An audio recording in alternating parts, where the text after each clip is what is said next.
Du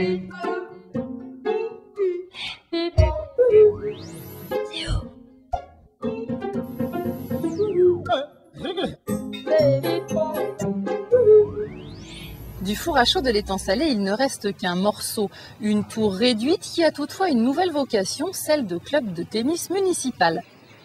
Derrière, c'est la calme et chic rue du même nom. Mais au fait, à quoi il servait avant ce four à chaud? Le four à chaud d'étang salé, si j'ai de bons souvenirs, je crois que ça servait à faire des briques. À partir de roches calcaires. À faire de la chaux. À partir des coraux de la mer, on les faisait chauffer et on obtenait donc cette chaux. Alors il y a la chaux vive et la chaux morte. C'était un petit peu la javel de l'ancien temps. C'est pour la peine et puis pour les cannes aussi, ça servait. Pour le blanchissement du sucre.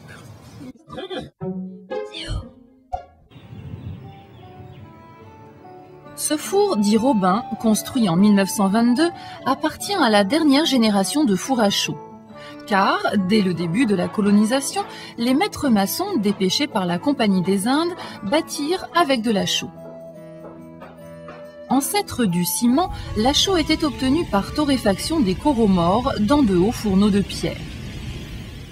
Les premiers engagés indiens du début du XVIIIe apportèrent leur savoir-faire et la qualité du matériau s'améliora notablement. Mais c'est au XIXe siècle que l'usage de la chaux atteint son apogée.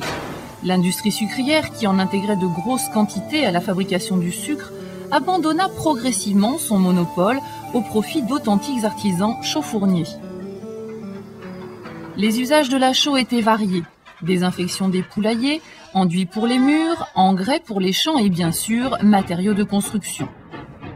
La construction des bâtiments administratifs, du chemin de fer et du port de la Pointe des Galets entraînèrent un véritable pillage des madréports du lagon.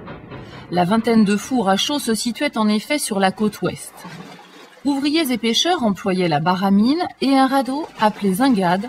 La récolte séchait sur la plage avant de partir vers les fourneaux.